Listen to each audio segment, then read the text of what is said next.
Buongiorno in diretta con Focus TG. Partiamo da Torri di Quartesuolo, dove era stata trovata una donna gravemente ferita nel cortile di casa. Oggi ci sarà l'autopsia perché questa donna è deceduta qualche giorno dopo essere stata evidentemente vittima di un'aggressione, o l'altra ipotesi, che è sempre più flebile, è quella di un incidente. Vediamo. A Torri di Quartesuolo è uno dei giorni decisivi nell'inchiesta sulla morte di Diana Canevarolo. Oggi l'autopsia dovrebbe finalmente chiarire se la donna sia morta per una caduta dall'alto o per un colpo violento alla testa.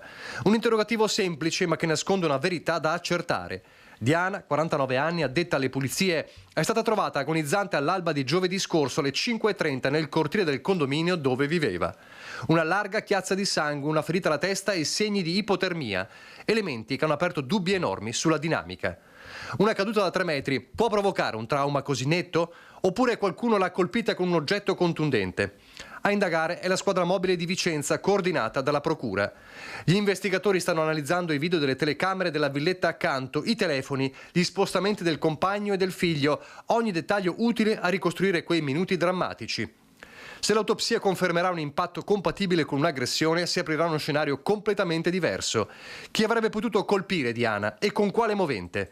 Il sindaco di Torri di Quartesuolo, Gianluca Ghirigatto, invita alla prudenza ma chiede chiarezza al più presto. La comunità attende risposte. Oggi, dal tavolo dei medici legali, potrebbe arrivare il primo tassello della verità su quello che per adesso continua a restare un giallo. Vediamo i furti, continua l'allarme, continuano le razzie all'interno degli appartamenti. Ormai veramente si è superata una soglia intollerabile. Nelle scorse ore raid di colpi a Breda di Piave. Sempre più spesso i cittadini mettono al sicuro in banca i gioielli o li vendono ai compraoro. È il commento di Cristian Demma dell'associazione Furti in Corso. Sentiamo Francesca Bozza. Ci sentiamo sicuramente più insicuri, cercheremo di provvedere a rendere la casa un pochino più sorvegliata, più sicura. Chiaro che non è un bel vivere, naturalmente, per nessuno, perché davvero assomiglia a un assedio ormai. È una brutta sensazione, naturalmente, però purtroppo questi sono i tempi che viviamo, evidentemente. La sensazione sempre la stessa, quella che il passaggio dei ladri lascia nelle vittime, quella paura di essere stati violati nell'intimità della propria abitazione. Stavolta è accaduto a Breda di Piave, a pochi passi dal centro, in vicolo San Paolo. I malviventi sono entrati in azione intorno alle 18:40 ad accorgersi di quanto accaduto la sorella della padrona di casa, che alla vista di alcune pattuglie dei carabinieri intervenuti per altri colpi in zona ha pensato di controllare. Quando ha fatto il giro della casa ha visto la finestra del bagno spalancata e ha aspettato l'arrivo dei carabinieri, che sono entrati per primi per verificare se c'era ancora qualcuno all'interno. Non c'era più nessuno. Nel frattempo hanno davvero passato tutte le stanze. Hanno approfittato del buio e del fatto che la casa sul retro si affacci sui campi. Da qui sono entrati forzando una finestra, evidenti segni del loro passaggio. Forme e la rete è scassinata. Immaginiamo anche dal fango che abbiamo trovato in casa, dai pezzi di fango che come sono venuti dai campi, dal giardino, siano poi scappati.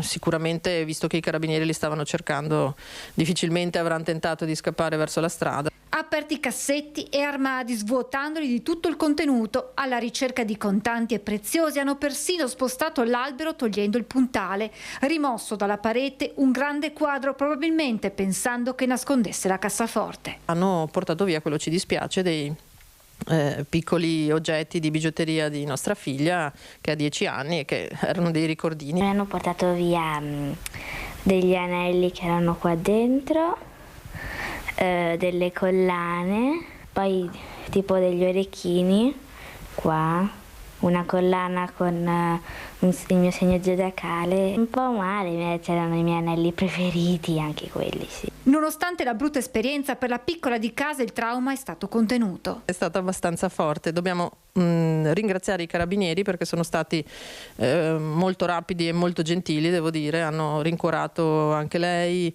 per cui lo shock, tra virgolette, è stato anche contenuto. Ma nelle scorse ore furti anche a Codognè, a Istrana, a Castelfranco, in Largo Asiago, in Via Larga, in zona Villarazzo e ancora a Paese, dove una giovane coppia si è trovata a tu per tu con 4 uomini incappucciati e un uomo a spasso con il cane, con i movimenti a pochi passi da lui. Il timore, la paura di aprire la porta, tanto che metterò una telecamera e prima di uscire guarderò il vicinato. E per il timore di vedere sparire per sempre gioielli e ricordi di una vita, sempre più spesso i cittadini decidono di metterli al sicuro in banca. C'è una banca, 2, che in realtà ormai hanno praticamente finito le cassette di sicurezza, se non finite, proprio per questo motivo. E c'è chi invece si affida ai compraoro. E tanto comunque li porteranno via prima o poi, e almeno li vendo e mi vado a fare un viaggio e mi diverto un po'. Cioè, secondo me è veramente brutta come cosa, quasi un gettare la spugna e dire ormai tanto abbiamo capito che se non è oggi domani mi vengono dentro. E sono mesi e mesi che ne parliamo e lanciamo allarmi che sono stati finora inascoltati da parte di uno Stato inadempiente, perché bisogna intervenire con nuove leggi e bisogna intervenire rafforzando i carabinieri e le forze dell'ordine e la polizia. Guardate questo altro titolo, se ne è parlato prima del servizio: anziani sequestrati in cucina mentre i ladri svaligiano la casa. Paura a Castelfranco, la donna ha provato a uscire ma la porta non si apriva, il figlio Alberto sono terrorizzati, non si sentono più al sicuro, addirittura entrano in casa mentre stai cenando, ti chiudono in cucina, intanto fanno quello che devono fare e scappano. Ormai siamo ogni giorno almeno 10 segnalazioni, denunce, per non parlare delle mancate denunce. La Polizia Provinciale, la Protezione Civile, si potrebbe impiegare anche questi agenti provinciali e gli uomini della Protezione Civile per il controllo del territorio. È una delle tante proposte dei sindaci della Marca trevigiana presa d'assalto da molti mesi a questa parte.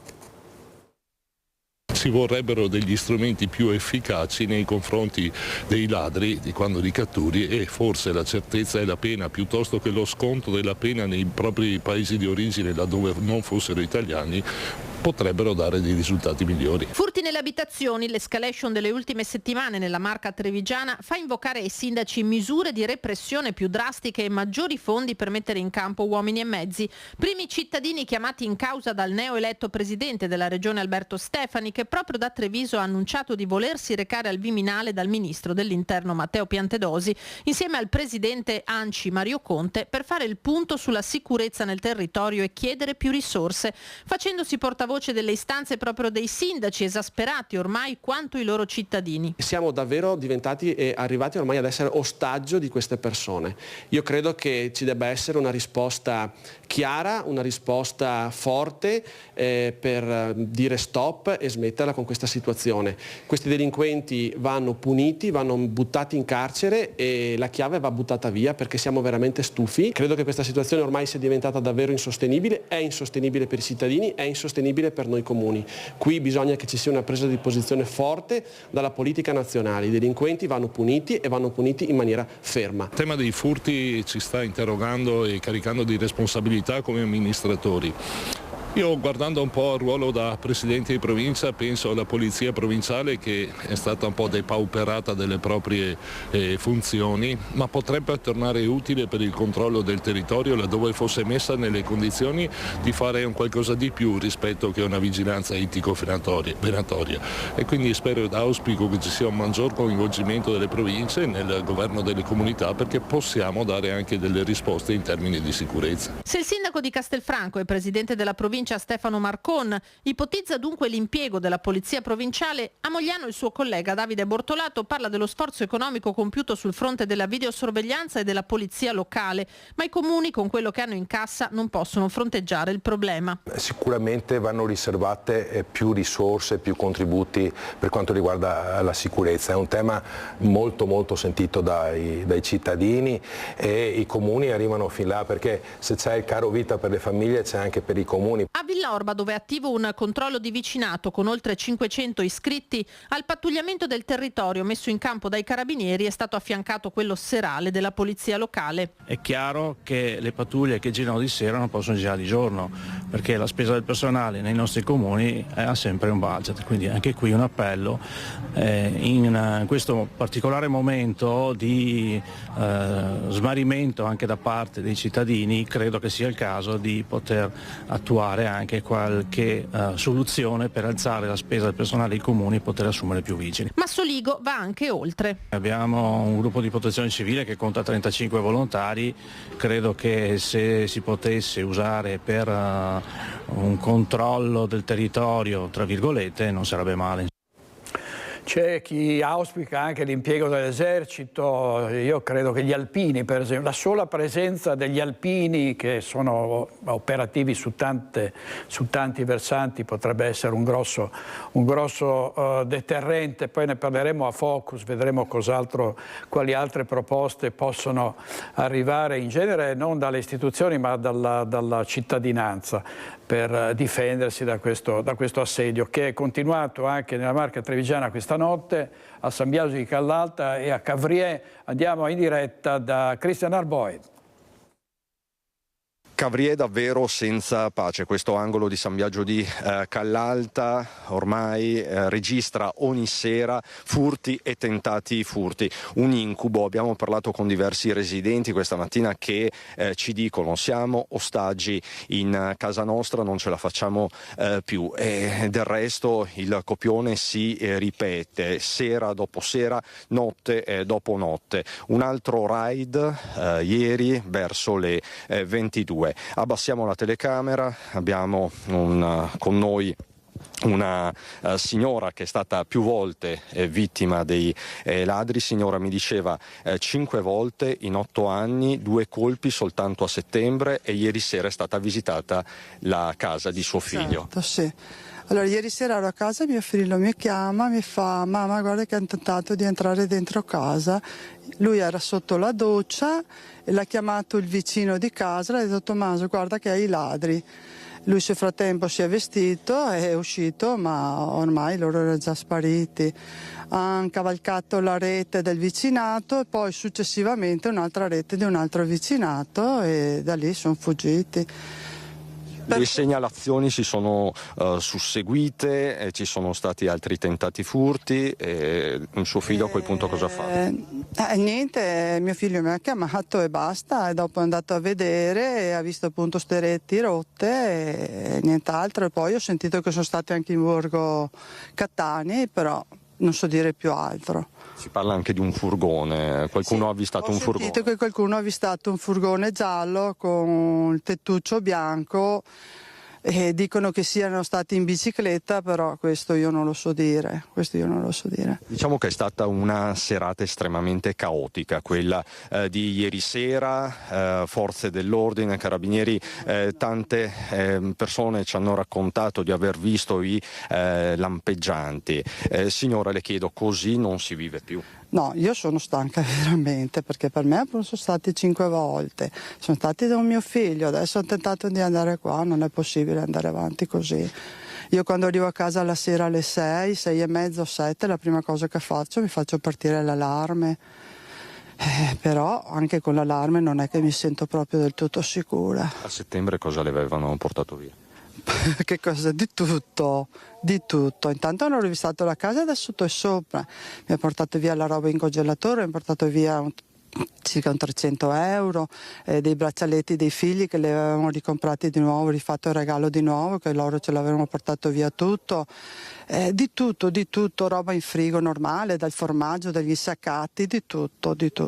di tutto. Siete stanchi? Siamo stanchi, noi siamo veramente stanchi, perché non siamo neanche un attimino tutelati, perché se facciamo qualcosa noi che le spariamo o non so che cosa, loro sono protetti e noi siamo...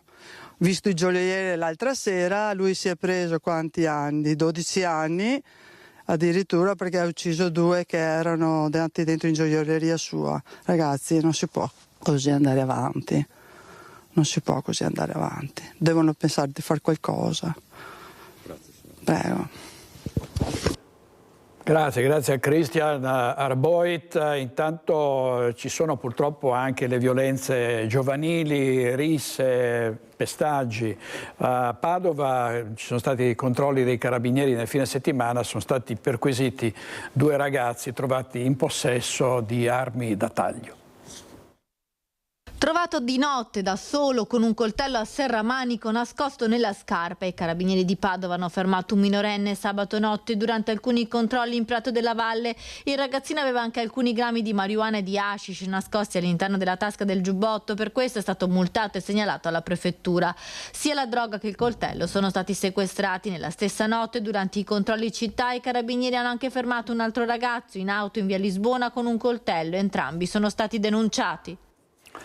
Servizio di Valentina Visentini. A Treviso un brutale pestaggio, ne abbiamo parlato anche ieri nei nostri telegiornali, vittime dei 4 ragazzi che sono stati aggrediti da un gruppo di coetanei stranieri che li hanno provocati proprio per arrivare alla rissa. Gli insulti, poi i pugni, i calci, e uno di loro in particolare in condizioni piuttosto serie, sono tutti in ospedale. Sentiamo anche la rabbia di una delle madri di questi ragazzi feriti.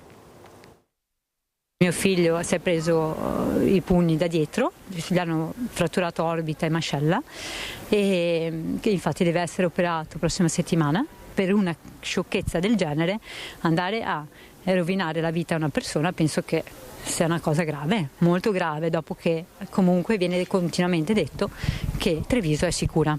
Aggrediti davanti a Porta San Tommaso alle 10 di sera di un sabato come sempre affollatissimo. Prima le provocazioni, poi le botte, con un 17enne portato via in ambulanza e un 19enne che mercoledì dovrà essere operato.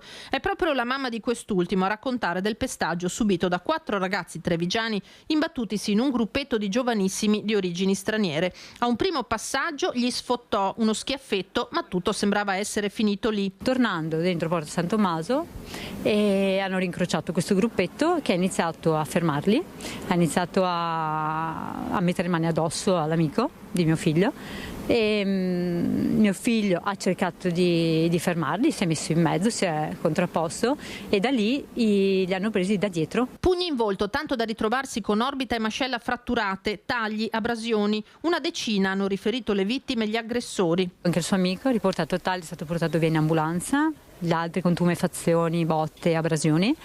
E noi vogliamo capire, non solo io ma anche le altre mamme si rendono disponibili a dare la loro testimonianza di quello che è successo, perché anche loro dopo siamo state tutta la notte in ospedale. Per il 19enne una prognosi di 20 giorni che ora sarà necessariamente prolungata per l'operazione. Sul posto la polizia, che adesso visionerà i filmati delle telecamere di videosorveglianza della zona per cercare di risalire agli aggressori, forse minorenni, stando al racconto dei ragazzi feriti. Le loro famiglie nelle prossime ore si recheranno in questura a formalizzare la denuncia. Noi chiediamo che quando qualcuno sbaglia paghi. Assolutamente, minorenne o no. E se è minorenne, i genitori devono pensare al loro figlio. Come noi pensiamo ai nostri e cerchiamo di crescere nel miglior modo, anche queste persone vogliono vivere qua e si comportano a modo. No, che li lasciamo sempre far passare tutto. Non esiste e basta, perché dopo la gente inizia a farsi giustizia da sé. Servizio di Lina Paronetto, e sentiamo altre dichiarazioni da parte di genitori e di persone che si interrogano sulla sicurezza della città e chiedono maggiori controlli oltre alla certezza delle pene. Mio figlio diciamo che è sempre peggio, infatti dovrò tornare in ospedale a vedere com'è la situazione perché è sempre più gonfio, sembra gli stia scoppiando la faccia. Vi dico già che sono già stati identificati i ragazzi, non dalla polizia, ma 3 ragazzi. hanno già le foto, hanno anche i nomi, se vogliamo anche gli indirizzi. In teoria gli aggressori hanno anche postato su Instagram e sono in teoria 8, poi non so se ce n'erano altri. Mio figlio non sta bene, ha la mascella che non riesce a chiudere in modo corretto come prima, quindi al momento può mangiare solo liquidi o cose frullate. All'indomani della spaventosa aggressione nella quale 8 giovanissimi di origine albanese hanno aggredito 4 coetanei a Porta San Tommaso, i genitori degli aggrediti convocano un sit-in, fanno il punto sui danni subiti dai loro figli ed esprimono pareri. Nel frattempo le indagini della polizia ricostruiscono i fatti. Gli 8 bulli avrebbero detto "tu sei il capo dei gay", insultando il più piccolo dei 4, tirandogli poi un primo schiaffo. Il secondo round di botte sarebbe invece partito alle spalle dei 4 dopo un piccolo inseguimento, pare anche con alcuni oggetti contundenti rubati da uno dei bar adiacenti. Nel punto esatto della feroce aggressione, appena al di là della porta, mancano le telecamere, ma un passante ha scattato una foto ai presunti autori e la polizia sta procedendo al riconoscimento. Nel frattempo, proprio la polizia richiede che chiunque disponga di informazioni utili alla ricostruzione dei fatti di farsi avanti. Ma oltre alla cura delle ferite, ora il vero problema sarà guarire dalla paura di girare in centro e dal senso di insicurezza che pervade tutti. Credo che Treviso non sia così sicura come è stata presentata in questi giorni. Io ho un figlio minorenne, più piccolo, ha 13 anni, e lui racconta che va a scuola in centro e che vede quelli delle superiori, li sente sfidarsi, darsi appuntamento per fare lissa, e anche già alle medie c'è gente che minaccia lui e i suoi amici. Io non mi fido di lasciare andare, anche se mio figlio è piccolo, non mi fido di lasciarlo andare in giro da solo, né in centro né fuori. Io spero che paghino per le loro azioni, che ci siano delle conseguenze, perché altrimenti si rischia che tutto è possibile, che si sentono invincibili, anche perché se pensiamo che è un attacco alle 10 di sera in una zona super frequentata di Treviso, piena di gente, e nessuno si è sentito di intervenire in favore dei ragazzi, di aiutarli. C'è paura per mio figlio, per i suoi amici, per tutti i ragazzi che conosco, e anche un po' per me, sinceramente, anch'io da adulta non mi sento tranquilla. Infine ci sono le questioni social e la certezza della pena. La giustizia che accetta e permette di lasciarli dopo che hanno commesso qualcosa, no, anche no. Come noi paghiamo, loro hanno voluto fare cose da adulti, pagano. Giusto? Ma una mamma, nonostante tutto, tiene ancora viva la speranza della rieducazione. Io non posso pensare che dei ragazzi di questa età, nonostante quello che abbiano fatto, siano irrecuperabili. Secondo me un percorso di recupero può essere attuato.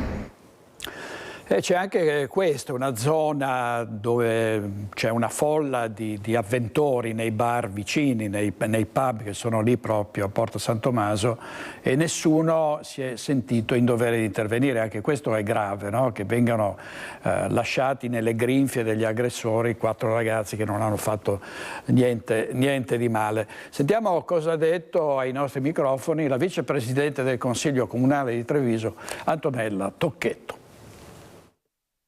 Intanto solidarietà al ragazzo che è in ospedale, speriamo che si riprenda presto. È una situazione non solo gravissima, ma anche tutto sommato credo irrisolvibile. Allora, su 9.000 reati del 2025, dati del Tribunale, lo dico come avvocato, il 10% è commesso da minorenni, e sono risse, vabbè, anche furti, ma insomma risse e situazioni di questo genere qua. Come le risolviamo? Allora, in galera è chiaro, ve lo dico chiaramente, nessuno ci va.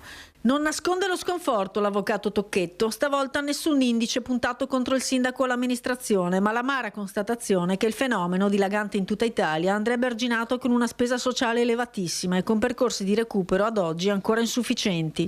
Ci vorrebbe un percorso di rieducazione anche con soggetti che riescano a fargli capire che la società è una cosa complessa e che loro devono cooperare per una società migliore. Allora ci vorrebbero degli operatori di strada, ma sono sono insufficienti e i comuni non hanno soldi. Sinceramente io non so che cosa si potrebbe fare, però certo le grida d'allarme che sono state fatte oggi sono veramente inquietanti, perché ci sono dei genitori che dicono non mandiamo più i bambini in centro, i figli insomma, gli adolescenti in centro.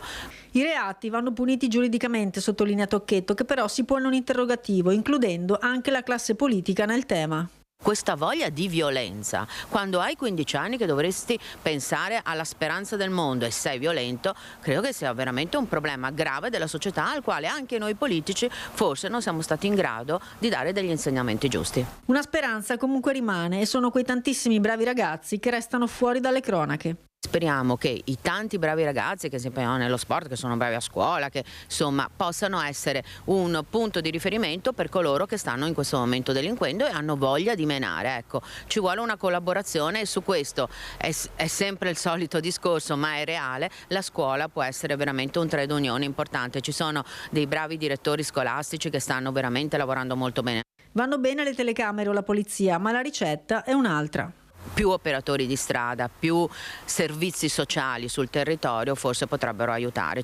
Bisogna investire. Ecco, io penso che adesso siamo in sede di bilancio in comune, bisogna dare molta, dal punto di vista economico, veramente aiutare i servizi sociali e quindi anche finanziarli affinché possano intervenire nelle situazioni di criticità. Il punto di riferimento è più sociale e magari meno tombini da sistemare. Servizi di Elena dal Forno, e ci sono famiglie disperate perché hanno dei figli che fanno parte di queste baby gang. A volte sono ragazzi normali che vengono plagiati e inseriti da violenti in questi gruppi. Sentiamo.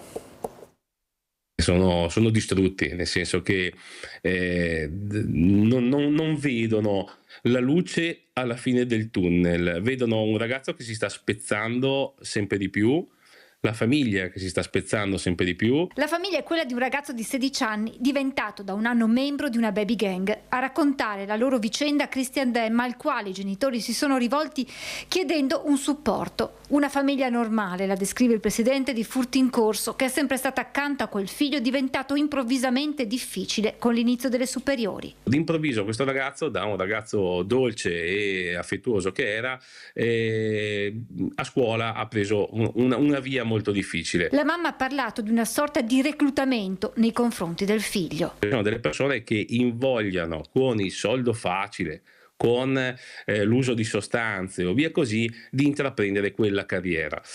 Lui purtroppo si è fatto un attimo prendere la mano da questa situazione e ha svoltato nella peggiore delle ipotesi, quindi ha cominciato a creare grossi problemi in famiglia, nonostante gli stanno ancora dietro in maniera incredibile.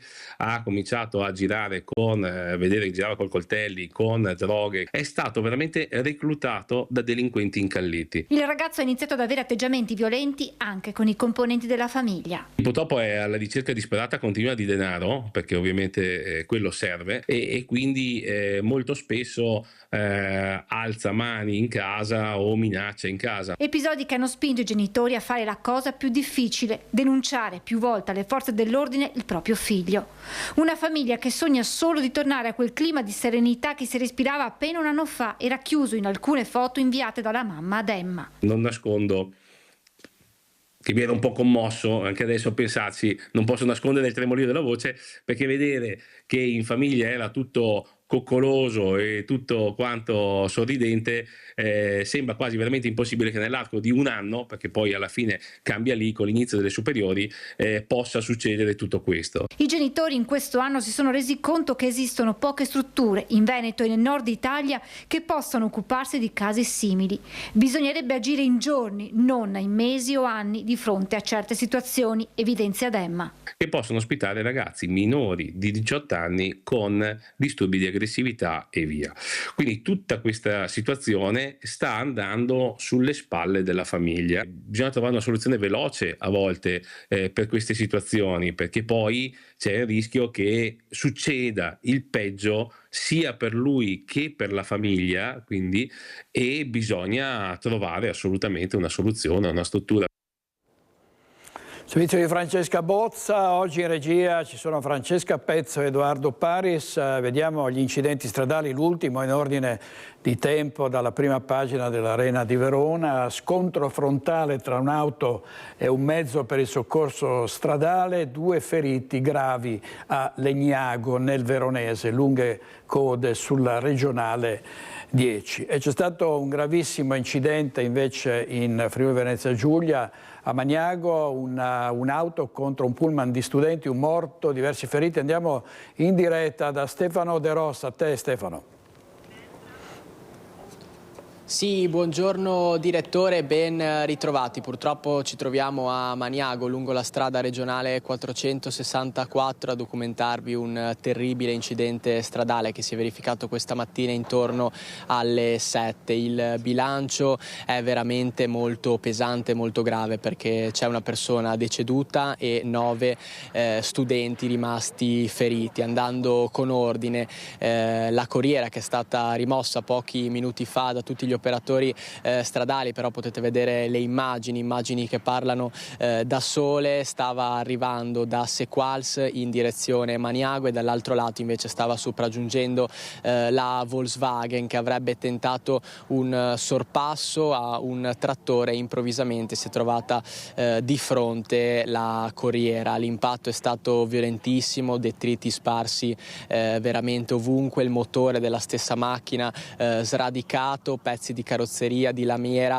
veramente lungo tutto il tratto stradale della strada regionale. Si è attivata una macchina veramente molto importante, dei soccorsi, operatori sanitari sul posto con le ambulanze, elisoccorso, carabinieri di Spilimbergo, di Magnago, polizia locale, guardia di finanza per regolare il traffico. All'arrivo dei soccorsi però purtroppo è stato constatato il decesso dell'automobilista e conducente della Volkswagen. Purtroppo dobbiamo dare anche le generalità, si tratta di un 43enne residente a Vaillant e si chiamava appunto Fabio Floriduz. Per quanto concerne invece la situazione dell'autobus, all'incirca c'erano una quindicina di persone a bordo. Ad avere la peggio sono stati appunto 8 studenti, 5 dei quali sono stati trasportati in ambulanza all'ospedale di Pordenone e 3 invece sono stati portati anch'essi all'ospedale di Pordenone dagli stessi genitori. Bilancio altrettanto pesante per il conducente della corriera che è rimasto incastrato tra le lamiere per diverse ore. Infatti i vigili del fuoco hanno operato in sinergia con gli operatori sanitari del 118 per circa 2 ore per estrarlo e anch'esso è stato elitrasportato però in questo caso d'urgenza all'ospedale di Pordenone. Abbiamo sentito tra l'altro questa mattina anche l'ispettore del comando provinciale di Pordenone, Christian Moni, che ha fatto un bilancio di questa complessa operazione. Sentiamo le sue parole. Sì, allora c'è stato un intervento per un incidente stradale sulla 464, la strada che comunica tra Magnago e Spilimbergo. Purtroppo un'autovettura e un autobus con all'interno dei ragazzi hanno avuto un incidente. Il problema è stato l'estricazione delle persone, è stata molto laboriosa, abbiamo lavorato in sinergia con il 118 per più di un'ora per riuscire a estricare la persona. Abbiamo dovuto bloccare la strada tramite le forze dell'ordine a monte e a valle dell'incidente. Le persone a bordo della corriera, anche minori, quali sono le condizioni? Allora, i minori sono stati portati via con l'ambulanza, 5 di loro con l'ambulanza, 3 invece con i genitori sono venuti a prenderli. Erano in condizioni non problematiche, insomma, arriveranno in ospedale, insomma, avranno fatto una colorazione in ospedale, diciamo. Per quanto riguarda il conducente? Il conducente è stata molto complicata l'estricazione, è stato portato adesso in questi minuti giù a Pordenone con l'elisoccorso e niente, al vaglio delle sanitari, diciamo. Quindi diciamo che si parla più o meno di un bilancio di 9 persone ferite più un deceduto? Il deceduto non possiamo dirlo noi come vigili del fuoco, per quanto riguarda le persone invece dell'autobus sì, sono 9. come avete potuto sentire dalle immagini dell'ispettore dei Vigili del Fuoco Christian Moni, un bilancio veramente molto pesante, complicato estrarre dalla corriera anche l'automobilista. Si tratta di un 59enne residente a Spilimbergo. Dalle prime informazioni comunque l'automobilista non sarebbe in pericolo di vita, però le condizioni nelle quali versa sarebbero critiche, condizioni invece diverse per quanto concerne invece gli altri 8 studenti portati in ospedale a Pordenone. Avrebbero riportato delle ferite, però non sarebbero in pericolo di vita. Il bilancio invece più tragico è quello di Fabio Floriduz, 43enne, residente a Vajont, morto sul colpo. Per il momento da Maniago, lungo la strada regionale 464, è tutto. A te in studio. Grazie molto a Federico De Rossi, il nostro inviato a Maniago, e dal Gazzettino si apprende che il 43enne vittima di questo incidente che ha provocato questo scontro aveva la patente sospesa per sorpasso pericoloso, quindi diciamo un recidivo. Paura a Quinto di Treviso, dove una 70enne al volante ieri sera è finita ribaltata con la sua auto, abbattendo anche un palo dell'illuminazione. La squadra dei Vigili del Fuoco, proveniente dalla sede centrale di Treviso, ha provveduto a liberare la donna affidandola al SUEM. Sul posto presenti anche i carabinieri per ricostruire la dinamica dell'incidente.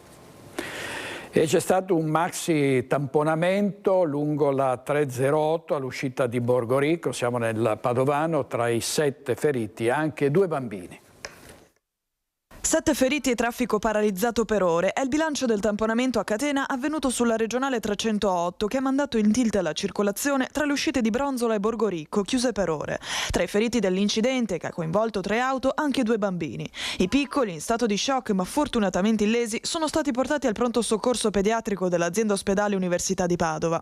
La situazione più grave ha riguardato una donna incastrata tra le lamiere dell'auto su cui viaggiava come passeggera. Estratta dai Vigili del Fuoco, è stata trasportata in soccorso all'ospedale di Treviso per traumi multipli. Le sue condizioni sono serie, ma non sarebbe in pericolo di vita. Anche il conducente dell'auto è stato trasferito a Padova in codice rosso. Nel secondo veicolo viaggiavano una madre e i 2 figli. La donna è stata portata a Campo San Piero con ferite lievi, mentre i bambini sono stati affidati ai sanitari per controlli. Le 2 persone a bordo del terzo mezzo sono state portate in ospedale solo per accertamenti. La dinamica del tamponamento resta da chiarire. I rilievi della polizia stradale dovranno definire le cause del violento impatto. La regionale 308 è rimasta chiusa per diverse ore per permettere i soccorsi e la messa in sicurezza della carreggiata. Andiamo in diretta da Daniele Garbine e da Simone Squarcina per la parte tecnica. Per l'ampliamento della Silva è stata riunita la commissione VIA in provincia. Andiamo da Garbine. A te Daniele. Sì, buongiorno direttore, buongiorno ai telespettatori. Confermo, siamo di fronte a Palazzo Nievo, la sede della provincia di Vicenza. Questa mattina si è svolta questa riunione di VIA della valutazione di impatto ambientale per la richiesta di Silva, un'azienda che smaltisce sabbie di fonderia a Montecchio Precalcino, ha chiesto di ampliare questo spazio per poter smaltire anche altri tipi di rifiuti, come anche rifiuti sanitari pericolosi. È una cosa che inquieta, anche perché in questo posto sono state anche smaltite parte dei fanghi che sono stati derivati dalla pedemontana e ci sono problemi di FAS. Ecco, con me alcuni componenti del comitato Tuteliamo la Salute che hanno partecipato all'assemblea e al consiglio comunale straordinario di sabato, a cui fanno riferimento le immagini, proprio perché sabato scorso, ultimo tempo utile per poter conferire al sindaco un mandato, perché ricordiamo dopo la commissione VIA questo pomeriggio ci sarà anche la conferenza dei servizi che raccoglierà tutti i pareri a riguardo e deciderà o meno se accettare questa domanda di ampliamento di questa società. È una cosa che ha inquietato cittadini e comitato, tra cui anche comitato Tuteliamo la Salute di Montecchio Precalcino, che si è battuto in questi mesi proprio per impedire che si verifichi questa eventualità, insomma, perché avere ulteriori rifiuti tossici che possono inquinare. Ricordiamo una zona di ricarica di falda dell'acqua e quindi eventuali ricadute, anche problemi di FAS, potrebbero avere delle conseguenze importanti. Com'è Mariano Caretta, che è uno dei componenti del comitato, ecco, cosa avete saputo, come è andata questa mattina? Allora, noi siamo qui come comitato da questa mattina alle 8 a presidiare il sito della provincia di Vicenza. Abbiamo saputo poco tempo fa da voci di corridoio che ci dicono che il comitato VIA ha dato parere positivo con però delle prescrizioni. Allora io devo dire chiaramente, non come comitato, ma il fatto che il comitato in questi mesi ha studiato, ha incontrato esperti di vario genere, e la conclusione è che purtroppo le prescrizioni diventano col tempo carta straccia. Quindi io sinceramente, a nome del comitato, mi dico molto preoccupato di questa decisione. Io abito a poche centinaia di metri dal sito, prima accennava al fatto che comunque il comune di Montecchio Precalcino, oltre alle sabbie di fonderia, adesso subentreranno appunto questi rifiuti ospedalieri pericolosi, subentrerà un deposito con molto materiale pericoloso, ma abbiamo scoperto alcuni mesi fa, notizie dell'ARPA, che lì ci sono anche le famose rocce e cemento usato per la galleria del pedemontale, quindi ci sono i FAS in ben 4 cave di Montecchio Precalcino, perché Montecchio Precalcino è un paese martoriato, è uno dei paesi più cavati del Veneto, e tutte queste cave sono diventate discariche di rifiuti, quindi andiamo ad aggiungere altri rifiuti a quelli che ci sono già. Questa è la nostra preoccupazione. Infatti diciamo che questa è un'opinione, e oggi pomeriggio noi seguiremo i lavori, quindi è una notizia in corso di aggiornamento, non so, probabilmente nel pomeriggio avremo anche l'esito, staremo a vedere noi come Rete Veneta. Posso aggiungere? Sì. Ecco, io vorrei aggiungere una cosa rispetto a tutti questi rifiuti, è che Montecchio Precalcino si trova, sotto Montecchio Precalcino c'è la falda freatica, una delle più grandi dell'Europa, che fornisce, per cominciare, per dire, gli acquedotti di Padova, che sono le cui fonti sono a un paio di chilometri distanti, ci sono le sorgenti del Bacchiglione, il secondo fiume che nasce in pianura dopo il Sile, e c'è un comune, il comune di Dueville, che non è dotato di acquedotto. La gente pesca direttamente nella falda, quindi se succede qualcosa i primi ad accorgersi saranno quelli di Dueville e subito dopo quelli di Padova. Mi chiedo come mai Padova e Dueville, no, Dueville, a dire la verità, si è mosso, spero che si muova anche Padova. Ecco, intanto la ringraziamo, ovviamente si esprimeranno, daranno un parere, ricordiamo anche l'US 8 e altri enti importanti, quindi il 7 e 8, Montecchio, va bene. Comunque ecco, altri pareri, ricordiamo i Vigili del Fuoco, tutta una serie di enti, la provincia farà poi sintesi e deciderà sul da farsi, quindi noi seguiremo, quindi rinviamo ai telegiornali di questa sera per darvi aggiornamenti. Per il momento da Vicenza è tutto, grazie a voi. E restituiamo la linea allo studio direttore. Grazie molte Daniele Garbin, Simone Squarcina, e andiamo a Padova dove un nuovo presidio sanitario mobile arriva in provincia. Il progetto è stato presentato questa mattina nella Basilica di Sant'Antonio e per noi c'erano Marta Zatta con Christian Roque Allende. Sentiamo. Oggi in Piazza del Santo a Padova per un'importante iniziativa, un presidio mobile sanitario. Ora qui con me ci spiegherà di cosa si tratta esattamente nel dettaglio il presidente Lorenzo Zambon, presidente del Pronto Intervento OPV. Insomma, un'iniziativa importante, necessaria per la popolazione. È un contributo, è un valore aggiunto al sistema già altamente qualitativo che la Regione offre in caso di emergenza naturalmente. È un presidio sanitario mobile che Pronto Italia ha ideato un paio d'anni fa. Lo scopo è quello di essere prontamente utilizzato, quindi sempre pronto alla partenza, e in esso è prevista la realizzazione di un'area triage dove accogliere un certo numero di persone che adesso si avvicinano in caso di grande intervento, e un'area pronto soccorso per la stabilizzazione del paziente, poi 2 posti di terapia intensiva, 2 posti di osservazione breve e un'area di comando e controllo di coordinamento delle interforze che eventualmente di volta in volta possono intervenire in relazione all'evento che si è manifestato, quello che noi chiamiamo normalmente l'incidente maggiore. Quindi un pronto intervento immediato, ovviamente, a differenza magari non so, dell'ospedale, questo può intervenire immediatamente. Diciamo che il vantaggio di questo è trasferire un certo tipo di risposte vicine al luogo di intervento in poco tempo. chiaramente l'ospedale è insostituibile. E il presidio sanitario mobile è una base dove i professionisti possono intervenire e trovare delle risposte attrezzate in relazione ai bisogni dei pazienti. Tutto questo ovviamente ha un costo, quindi il messaggio che si vuole lanciare anche oggi è che insieme si può. Assolutamente, uno slogan bellissimo, insieme si può, si compiono cose meravigliose. L'associazione è riuscita a intercettare questo strumento che era una volta della Nazionale Disabili Basket, che appunto viaggiavano in Europa, è stato ristrutturato, è stato allestito esternamente, parzialmente allestito internamente, adesso ci aspetta il passaggio più importante, quello proprio della realizzazione altamente attrezzata sanitaria. Grazie a Marta Zatt e a Cristian Roque Allende per la parte tecnica. Vediamo una notizia dal Gazzettino, vi daremo tutti i particolari questa sera nei telegiornali.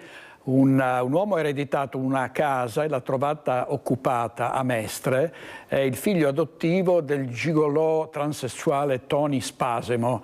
Mi hanno picchiato, ora dormo in auto, quindi è costretto a dormire nella sua automobile. Intanto andiamo avanti con la cronaca, la tragedia di Enemonzo, dove la dinamica adesso è più chiara. La procura potrebbe aprire un fascicolo per approfondire tutta questa vicenda dei due uomini che sono finiti nel canalone dopo una cinquantina di metri, un volo di una cinquantina di metri, hanno perso la vita. Sentiamo anche le dichiarazioni del presidente del soccorso alpino. Ho sentito dire stamattina, ho anche letto da qualche parte, che non avessero calzature adeguate, che fossero con le scarpe da ginnastica, tutte cose non vere. Il giorno dopo la tragedia di Enemonzo, la dinamica dell'incidente che ha spezzato la vita di Sandro Valent e Mauro Darpin è più chiara. L'ipotesi che i tre, le due vittime più Franco Iacovissi che era con loro e li ha visti cadere nel canalone, si siano addentrati in una zona impervia senza essere adeguatamente equipaggiati, nel giro di qualche ora è stata prima ridimensionata, poi del tutto esclusa. Le due vittime risultavano esperte della zona. Assolutamente, conoscitori dei luoghi. Confermiamo che purtroppo la natura del terreno non è stata particolarmente favorevole e una scivolata in quegli ambienti può portare a delle conseguenze letali, come purtroppo è avvenuto.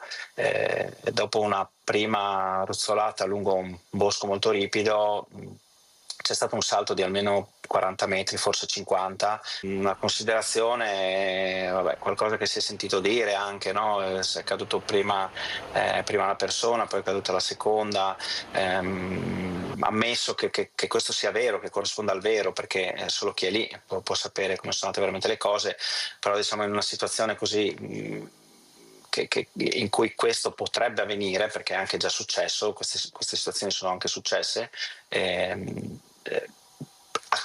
accorrere, no? Affrettarsi a soccorrere il compagno, l'amico, la persona, il compagno di gita può diventare pericoloso. Intanto dalla Procura della Repubblica non filtrano notizie su eventuali indagini, anche se è probabile che al di là delle verifiche di rito un fascicolo potrebbe essere aperto contro ignoti per approfondire tutta la vicenda. In tal caso potrebbe essere disposta anche l'autopsia. In considerazione di ciò non è possibile ipotizzare una data per i funerali. Servizio di Francesco Pezzella della nostra redazione di Udine, che qui ricorda Mauro Darpin, una delle vittime, 65 anni, che era molto noto nel mondo della musica. Sentiamo.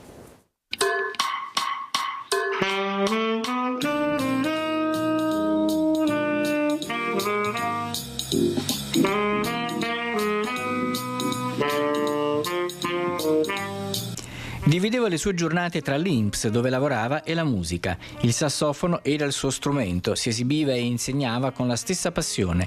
Per Mauro Darpin, 65 anni, tutto è finito in quel maledetto canalone di Enemonzo, ma sarà proprio la musica a renderlo immortale, nel ricordo di chi lo ha conosciuto e frequentato.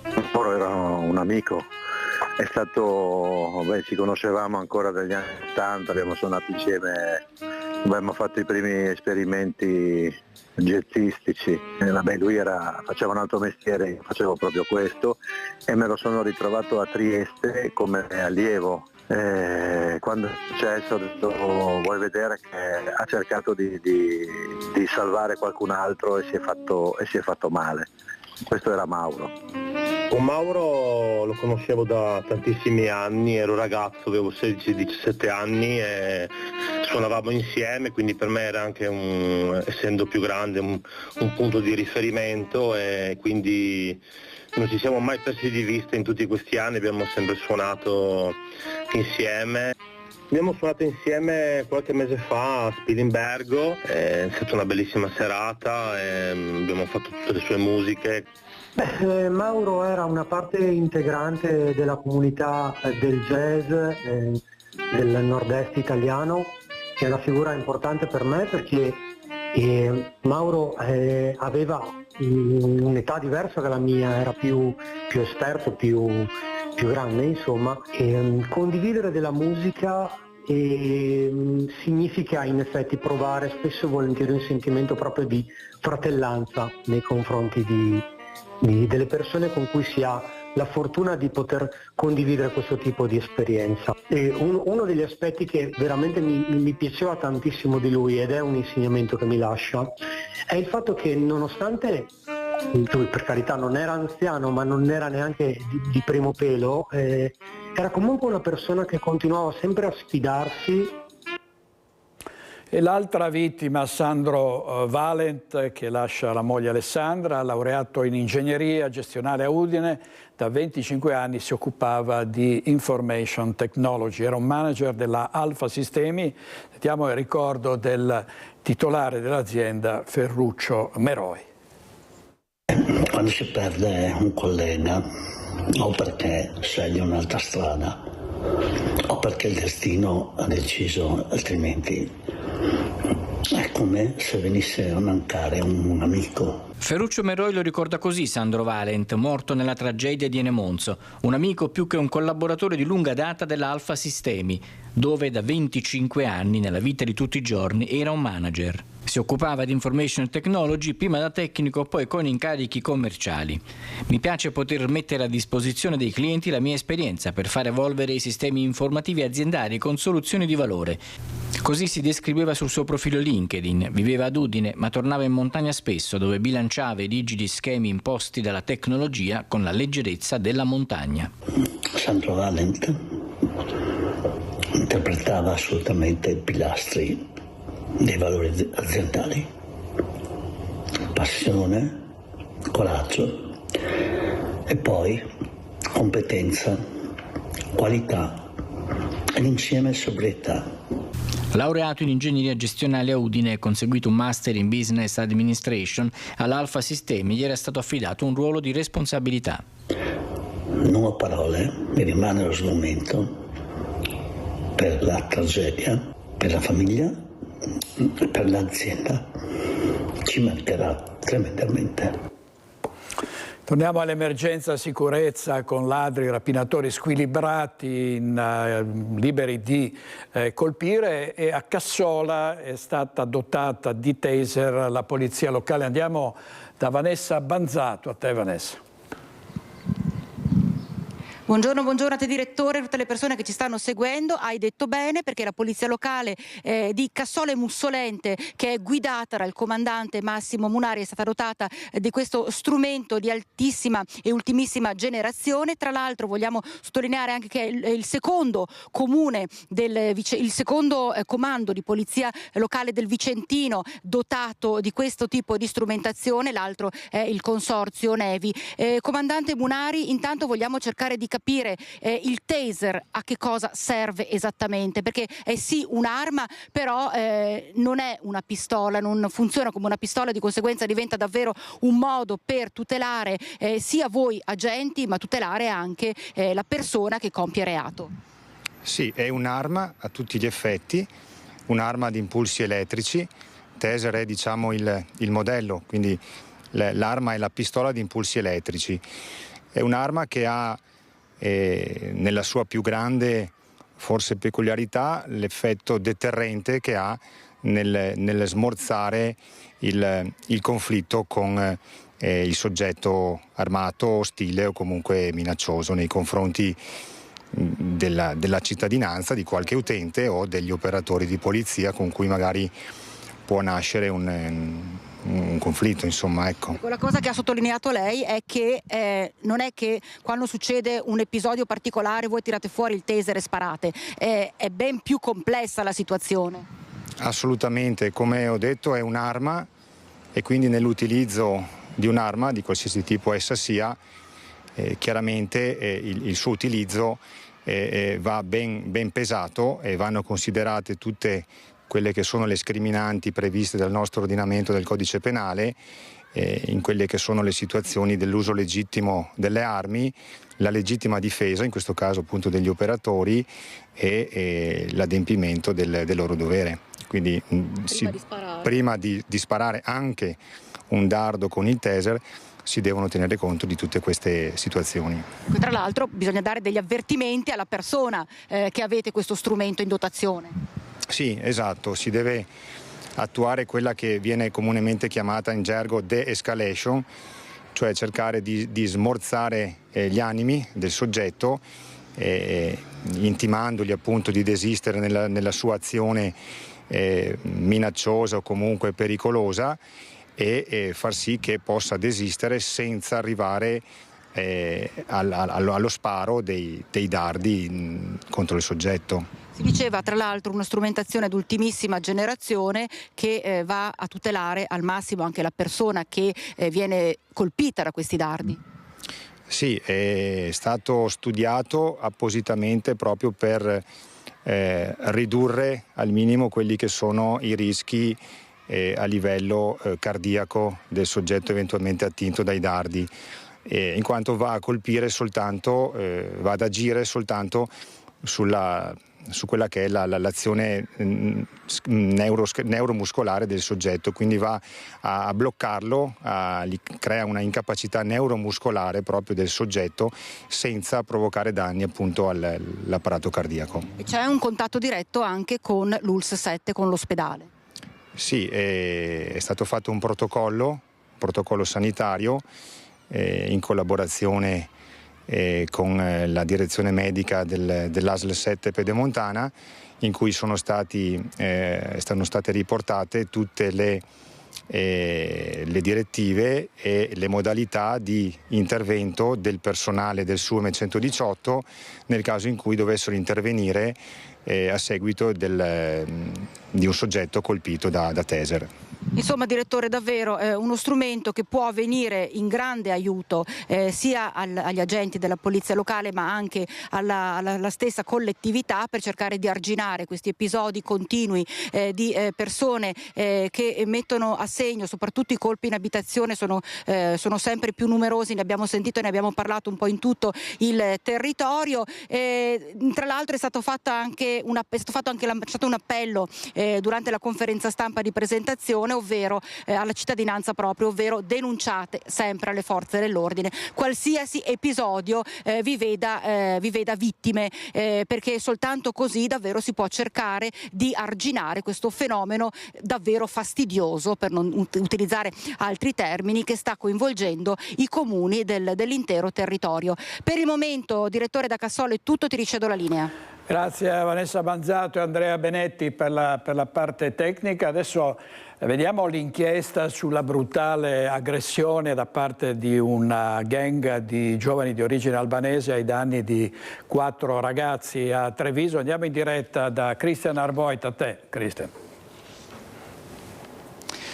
Buongiorno, direttore, anche da parte di Tommaso Migot che sta curando la parte tecnica. Ti do tutti gli aggiornamenti, perché sono ore e minuti di indagini serratissime da parte della questura di Treviso, ma ti posso dire che il quadro si sta delineando anche in tutta la sua gravità. Ti do proprio gli aggiornamenti dell'ultima ora, perché so che già hai trattato il tema. Allora, le denunce sono state tutte quante depositate da parte dei 4 giovani aggrediti. Nel pomeriggio di ieri hanno denunciato le episodio i 3 soggetti maggiorenni appunto aggrediti, vittime dell'aggressione della serata del 6 dicembre.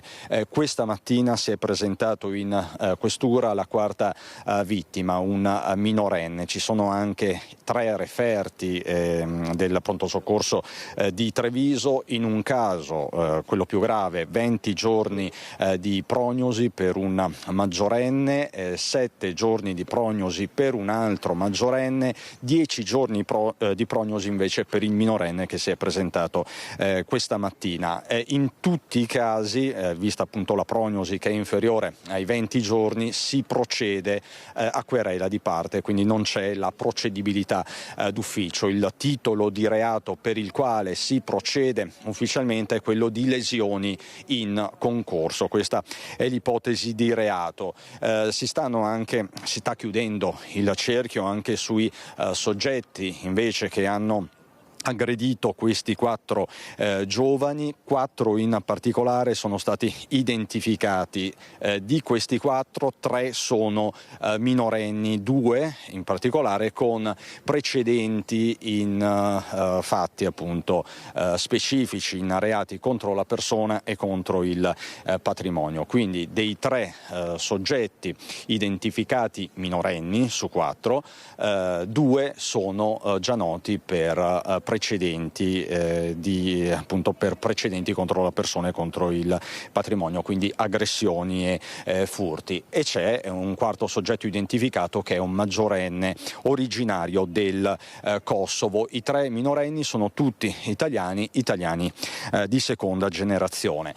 Si sta chiudendo il cerchio, ti dicevo, anche sulle altre persone che hanno in qualche modo partecipato a questa aggressione, che facevano parte del gruppo aggressore. Ci sono delle immagini, si stanno visionando anche queste immagini della videosorveglianza che sono state messe a disposizione dai locali della zona, e ci sono anche delle immagini, delle foto che sono state scattate con il cellulare nell'immediatezza dei fatti. Sono state scattate da alcuni passanti, da alcuni ragazzini anche in questo caso. Quindi l'attività investigativa va avanti, si procede, lo ripeto, per lesioni in concorso. La questura confida di chiudere il cerchio e quindi di identificare tutti i soggetti che hanno partecipato a vario titolo a questa aggressione già nelle prossime ore. Per il momento è tutto. Da Piazza delle Istituzioni con Tommaso Migot ti restituisco la linea.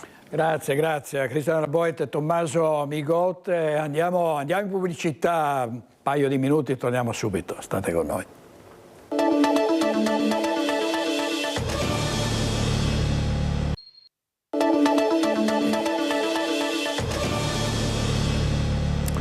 Avevamo chiesto da tempo che si prendessero iniziative per arginare la malavita organizzata che sta assaltando il Veneto, e quindi ci fa piacere sapere, come titola Treviso Oggi, che per la maggiore sicurezza Conte e Stefani andranno a Roma per incontrare il ministro Piantedosi. Il primo cittadino, il presidente di ANCI Veneto, ha annunciato che sarà a Roma con Alberto Stefani per sentire l'inquilino del Viminale, per potenziare non soltanto a Treviso ma in tutto il territorio le forze dell'ordine contro i ladri, i predoni dell'Est, e anche contro la violenza giovanile. E sempre per quanto riguarda la politica, lo scontro tra Lega e Fratelli d'Italia a Mogliano. Il segretario provinciale del Carroccio assicura nessun effetto su altri comuni. Vediamo di cosa si tratta, mentre si attende per questa settimana la formazione della giunta regionale, così come ha detto il nuovo presidente. C'è da aspettarsi che quello che è successo a Mogliano dilaghi anche in altri comuni dopo le elezioni regionali, che la Lega abbia pretesa di maggior peso? Ma assolutamente no, quello che è emerso in questi giorni a Mogliano Veneto è una questione prettamente moglianese e le segreterie di Lega e di Fratelli d'Italia a livello provinciale, ma anche di Forza Italia, che hanno comunque un rapporto di dialogo assolutamente costante e costruttivo e trasparente, se ci sono degli elementi di tensione andranno comunque ad affrontarli al momento opportuno. Il caso Mogliano resterà nei confini comunali, lo assicura il numero 1 provinciale della Lega dopo la scossa arrivata nelle ultime ore con la nota del segretario cittadino Carlo Albanese, una richiesta di più spazio nella giunta guidata dal meloniano Davide Bortolato dopo il risultato schiacciante del Carroccio sugli alleati alle regionali. Iniziativa personale di Albanese, sottolinea Coin, per fugare i sospetti che quella nota fosse stata avvallata dal provinciale. Indubbia espressione di un malessere esistente, racconta ancora Coin, inevitabile visti i trascorsi di Bortolato in Lega e il suo dio polemico al Carroccio prima di approdare a Fratelli d'Italia. Per il leader veneto dei meloniani De Carlo, un caso di sbornia da regionali. Tutto riconducibile a un po' di entusiasmo post voto, ma insomma credo che rientri tutto nell'alveo delle normali dialettica politica. Se avessimo dovuto discutere durante i rapporti di forza dopo le europee avremmo dovuto avere tutti i sindaci, ma insomma la politica è un'altra cosa, insomma credo che tempo al tempo poi tutte le cose si sedimentino e certi entusiasmi, così come certe delusioni magari lasciano spazio invece a quello che è il mandato che abbiamo ricevuto anche a Mogliano dai cittadini per governare la città. Sia per De Carlo che per Coin non c'è pericolo di crisi di maggioranza a Mogliano. Il segretario provinciale si è confrontato con il commissario di Fratelli d'Italia Emanuele Loperfido e con lo stesso Albanese, al quale rimprovera sicuramente modalità e tempistica fuori luogo. Riteniamo tutti i componenti di centrodestra, del segretario di centrodestra, che questo non sia il momento per affrontare una problematica che comunque di fatto di squilibrio esiste, ma con la giunta regionale in via di definizione e con altri equilibri da trovare, ad esempio anche nel rinnovo della prossima provincia, dell'ente provincia, insomma ci sia del tempo per poterle affrontare. Si è aspettato fino ad ora, aspettare qualche altra settimana non credo sia assolutamente un problema. Già, perché le partite tra Lega e Fratelli d'Italia non sono finite con le regionali. Prima delle amministrative di primavera, infatti, all'orizzonte c'è il rinnovo della provincia e Fratelli d'Italia spinge proprio per Davide Bortolato come candidato alla presidenza dell'ente per il dopo Stefano Marcon.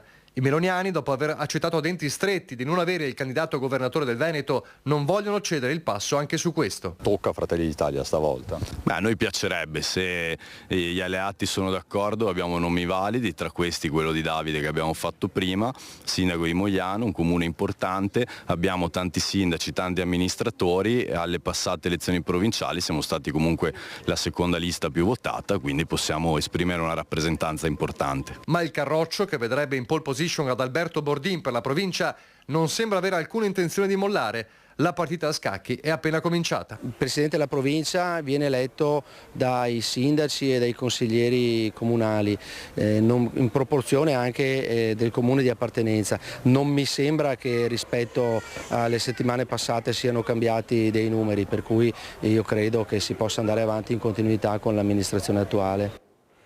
Questa era la nota politica di Nicola Zanetti. Vediamo adesso il ministro Calderoli che dice la montagna vive con lavoro e servizi, non costruendo fontane. Il ministro difende la sua legge per le terre alte da chi giudica insufficienti i finanziamenti. Le nostre misure contrastano lo spopolamento.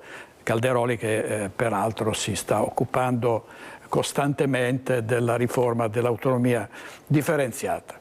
Andiamo a Fregona, nel Trevigiano, dove aumenta il numero dei bambini al punto che il nido del paese si è ingrandito di 7 posti, ma che potrebbero aumentare ulteriormente, quindi in controtendenza rispetto alla denatalità. E per via dell'accordo tra comune e parrocchia c'è chi lo chiama già l'asilo del compromesso storico. Sentiamo Lucio Zanato. Stranamente, guarda, lo dico toccando ferro, stiamo crescendo come abitanti.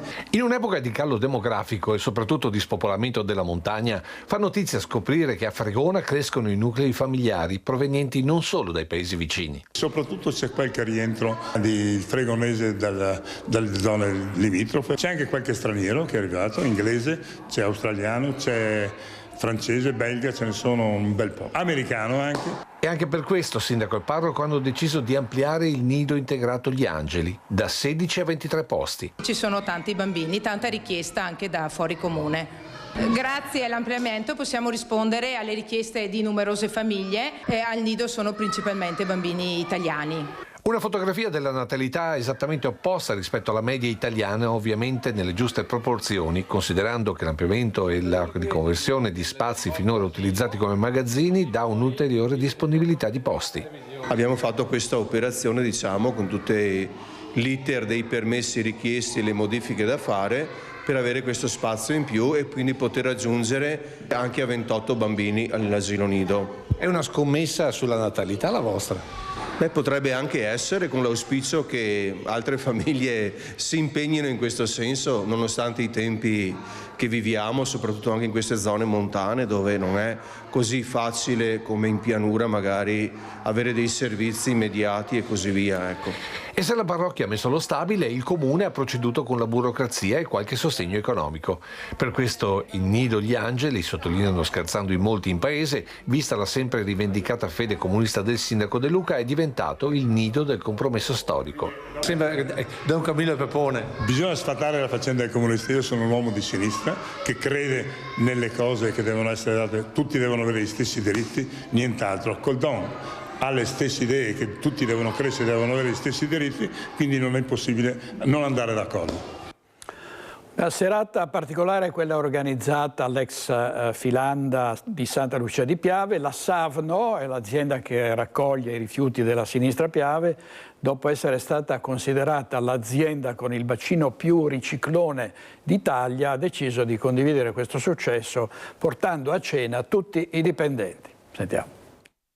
Anche quest'anno abbiamo vinto il primo premio di Lega Ambiente e quindi perché siamo i più bravi, quindi un applauso a tutti quanti noi. Un premio festeggiato portando a cena tutti i dipendenti.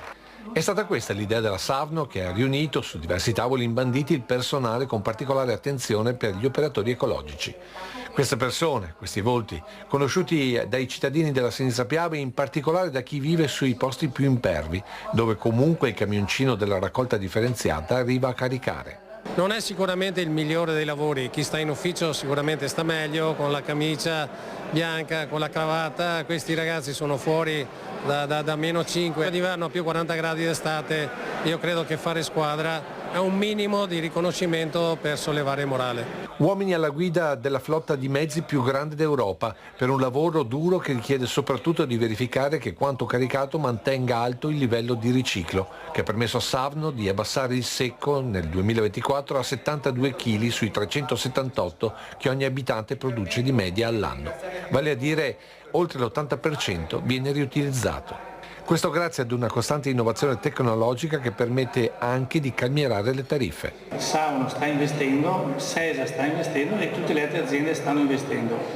Non stiamo aumentando le tariffe, ma stiamo migliorando i servizi. Noi siamo sicuri di avere le tariffe più basse d'Italia e questo si riesce a ottenere per tutte le politiche tecniche ed economiche che riusciamo a gestire all'interno dell'azienda, tra l'altro produrre il biometano che ci fa funzionare i mezzi, questa è la cosa principale e credo che continueremo così nel limite del possibile. Andiamo a Vicenza con Carlo Alberto Inghilleri che ci parla dello stadio Menti che è destinato a cambiare, cioè sarà ampliato. Su questo abbiamo sentito l'assessore allo sport Leone Ziglio. Nelle prime settimane dell'anno nuovo apriremo la Curva Azzurra, quindi circa 500-600 posti in più. Il 2026 si apre col botto per lo Stadio Menti. Verrà aperta la Curva Azzurra che porterà oltre 500 posti in più. Ad annunciarlo è l'assessore allo sport di Vicenza, Leone Ziglio. I lavori, a quanto pare, prevederebbero l'impermeabilizzazione e la manutenzione delle strutture in calcestruzzo della Curva Azzurra, che andrebbe ad ampliare la Curva Sud perché verrebbe abbattuta la cancellata che separa le due zone. Tradotto, più spazio per i supporter delle LR per Vicenza e più introiti derivanti dai biglietti. A fine giugno del 2026 invece ci sarà la scadenza della convenzione per l'affidamento dello stadio. Ma il Comune come concedente ha l'opzione per la proroga biennale che dovrà essere esercitata entro la fine di questo mese. Si va in ogni caso verso la proroga, ma sono in corso delle interlocuzioni con il LANE, con il Vicenza Calcio, per capire quali lavori straordinari devono essere fatti sullo Stadio Menti e quindi per riequilibrare una convenzione anche di durata e di corrispettivo che la società paga al Comune. A Montebelluna la presentazione della card che consentirà l'accesso ad 8 musei storici del territorio. Lina Paronetto. È un dialogo tra musei e un dialogo tra loro e i visitatori, quello che punta a intessere la nuova card presentata al MEVE, il Memoriale Veneto della Grande Guerra di Montebelluna, che permetterà con un unico biglietto di visitare 8 musei veneti legati alla storia del primo conflitto mondiale. Storia da cui deve derivare non solo conoscenza, ma piena consapevolezza del valore della pace. Il progetto, intitolato Veneto My Card Grande Guerra, consentirà di muoversi nel tempo e nello spazio, dal Montello al Grappa, dal Vicentino al Basso Piave veneziano. La realizzazione di questa card consente al turista che arriva nel nostro territorio di poter fruire appieno di questo straordinario patrimonio diffuso che abbiamo nella nostra regione legato alla Grande Guerra. Il MEVE funziona veramente un po' proprio come mediatore.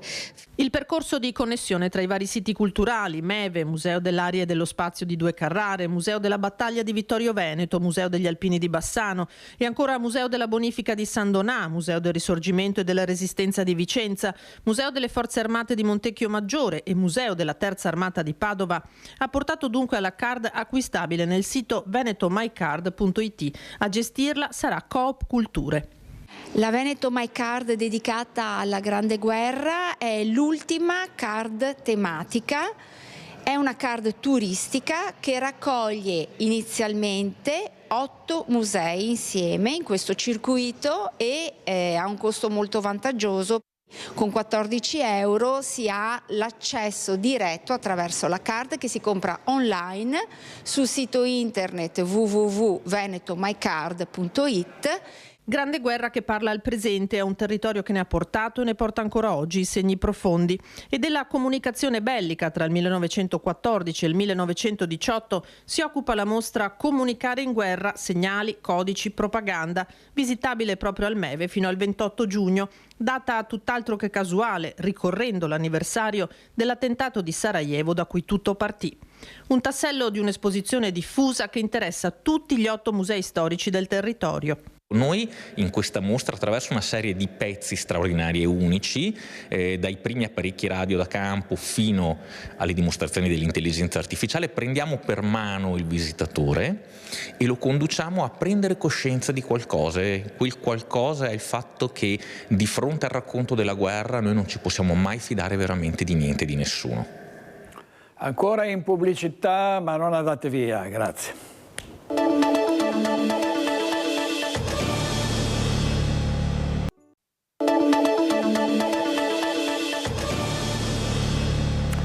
Asidea, grandi feste per i 100 anni di nonna Rosa, intorno a lei la sua numerosa famiglia e anche la sindaca di Silea Rossella Cendron che è stata eletta consigliere regionale.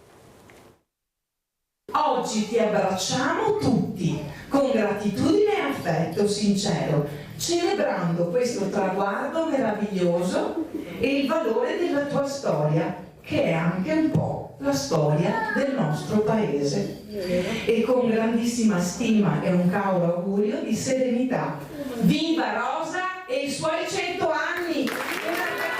La sindaca di Silea Rossella Cendron festeggia con queste parole e con una rosa d'argento un compleanno speciale, quello di Rosa Bandieri in franchetto, che spegne 100 candeline.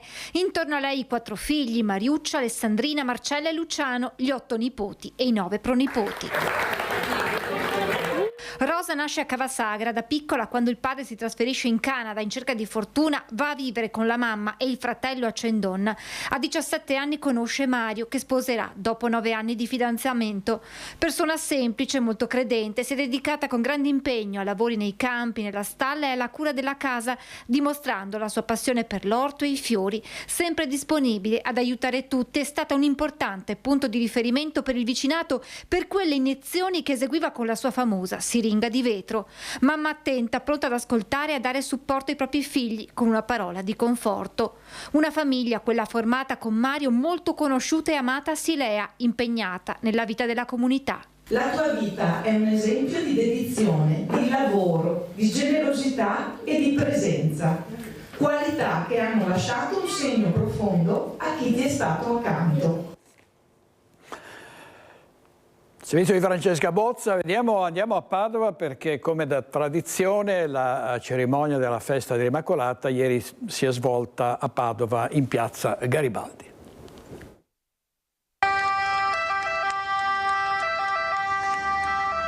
Una pioggia di petali lanciata dai Vigili del Fuoco ha salutato la statua della Madonna dei Noli in piazza Garibaldi, nel cuore di Padova. Una celebrazione molto sentita dai padovani che ha radici antichissime in quella che un tempo era Piazza della Paglia o dei Noli appunto, luogo di ritrovo dei vetturini o nolesini, antesignani di tassisti e corrieri. È una celebrazione che parte da un rito cattolico, un simbolo cattolico come quello della Madonna, la Madonna dei Noli, ma con un affetto anche assolutamente laico perché è un'occasione di ringraziamento per tutte quelle categorie di lavoratori, a partire ovviamente dai tassisti, i vigili del fuoco, i tranvieri che hanno fatto nascere questa tradizione, poi ci sono aggiunte tante altre categorie, e sono le persone che tutti i giorni si dedicano agli altri facendo funzionare tutti i servizi pubblici della città. Una celebrazione a cui hanno assistito anche 2 dei bimbi di Gaza che la città di Padova accoglie e protegge dalla guerra. È proprio sui giovani, un presente a cui dobbiamo dedicare tempo, attenzione, servizi e possibilità, ha voluto incentrare il suo discorso il vescovo di Padova Claudio Cipolla, sottolineando come gli adulti debbano vigilare per il bene dei ragazzi. Purtroppo constatiamo anche delle fragilità in loro. Ho sentito la definizione che probabilmente è nota, sono di cristallo, cioè bellissimi ma anche fragili. E penso che proprio questo debba mettere in moto la nostra responsabilità di genitori, di educatori, di insegnanti, di adulti comunque complessivamente, perché dobbiamo chiederci di fare tutto il possibile perché abbiano non soltanto bellezze ma anche robustezza per affrontare la loro vita.